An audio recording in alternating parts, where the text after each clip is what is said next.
Hello friends, maths by genius में आपका स्वागत है। और हमारा आज का टॉपिक रहेगा दो बिंदुओं के बीच की दूरी। एनसीईआरटी की एक्सरसाइज है 7.1। कैसे करेंगे देख लो। इसमें दो बिंदु होते हैं, पहला मान लो ए बिंदु है, दूसरा ये यहाँ पे बी है, और इनके कोऑर्डिनेट अगर x1 y1 हो गया और दूसरे का हो गया x2 y2 equal to under root के अंदर x1 माइनस x2 का whole square plus y1 minus y2 का होल स्क्वायर। बस इसे ही लगा देना है। तो पहला क्वेश्चन का पहला पार्ट देखो कैसे करोगे।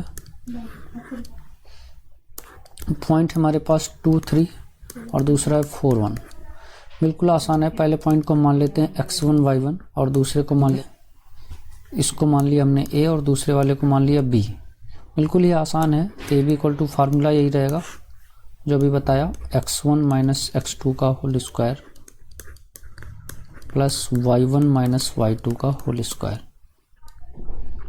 कर लीजिए कैसे करोगे। x1 की वैल्यू बोलो, x1 की वैल्यू 2 है, माइनस x2 की वैल्यू बोलो 4 है का होल स्क्वायर है, प्लस y1 की वैल्यू बोलो, y1 की वैल्यू 3 है, माइनस y2 की 1 है होल स्क्वायर।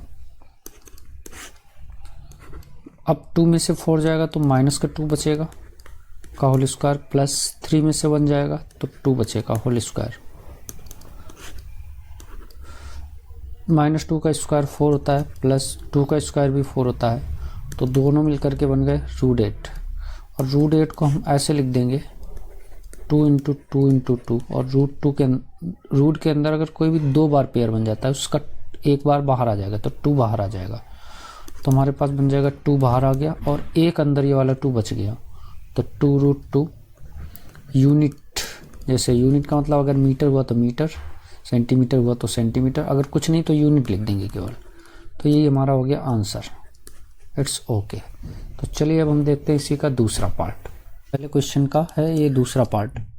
तो कैसे करोगे। इसके पॉइंट हैं -5, 7 और दूसरा पॉइंट है -1 और 3। तो पहला पॉइंट हो गया x1 y1 और दूसरा पॉइंट मान लो x2 y2। फिर से वही कर लो, इसे a मान लेते हैं और इसे b, और इनके बीच की दूरी निकालने के लिए ये फार्मूला लिख लेते हैं। तो ए बी इक्वल टू क्या होता है फार्मूला, अंडर रूट के अंदर x1 माइनस x2 का होल स्क्वायर प्लस के साथ y1 माइनस y2 का होल स्क्वायर। बिल्कुल ही आसान है, उसी तरीके से करते चले आओ।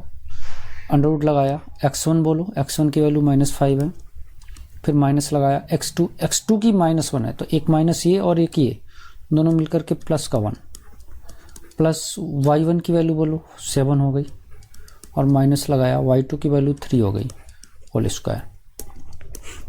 अब ये ध्यान से देखो, 1 में से 5 जाएगा या -5 प्लस 1 होके माइनस का 4 बच जाएगा, होल स्क्वायर लगाना है, प्लस 7 में से 3 जाएगा तो 4 बच जाएगा, होल स्क्वायर भी लगाना है। अब क्या करोगे, -4 का स्क्वायर 16 प्लस 4 का भी स्क्वायर 16, दोनों मिलकर के बन जाएंगे 32। और 32 को हम क्या लिख देंगे, देखो इसे ऐसे लिख सकते हैं 2 इंटू 2 इंटू 2 इंटू 2 इंटू 2। तो देखो ये 2 पेयर बन गए 2 के, तो एक 2 यहाँ से बाहर आएगा, एक यहाँ से बाहर आएगा, तो 2 2 जब 4 तो बाहर आ जाएगा और एक √2 बच जाएगा अंदर। तो आगे 2 बार √2 बाहर आ गया, एक बच गया, तो ये कुल मिला के आ गया 2 2 जब 4 और √2 यूनिट या इकाई। That's answer. तो चलिए हम अब थर्ड क्वेश्चन भी देख लेते हैं इसी तरह। पहले का तीसरा पार्ट है ये। पॉइंट हो गए हमारे पास a और b और दूसरा हो गया -a, -b। इसको मान लेते हैं x1 y1 और दूसरा वाला हो गया x2 y2।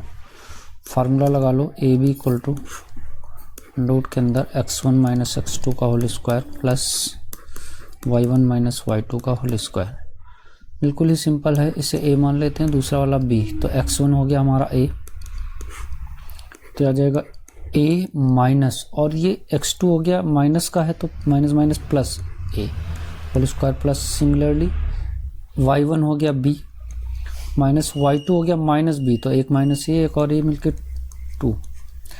अब बताओ क्या आ जाएगा, a प्लस a 2a का whole square plus b plus b हो जाएगा 2b का होल स्क्वायर। 2a का स्क्वायर हो जाएगा 4a स्क्वायर प्लस 2b का हो जाएगा 4b स्क्वायर। 4 दोनों में है, कॉमन ले लेंगे तो आ जाएगा a स्क्वायर प्लस b स्क्वायर, और 4 रूट से बाहर आ जाएगा तो 2 बन जाएगा 2 अंडर रूट a स्क्वायर प्लस b स्क्वायर। ये हो जाएगा हमारा आंसर।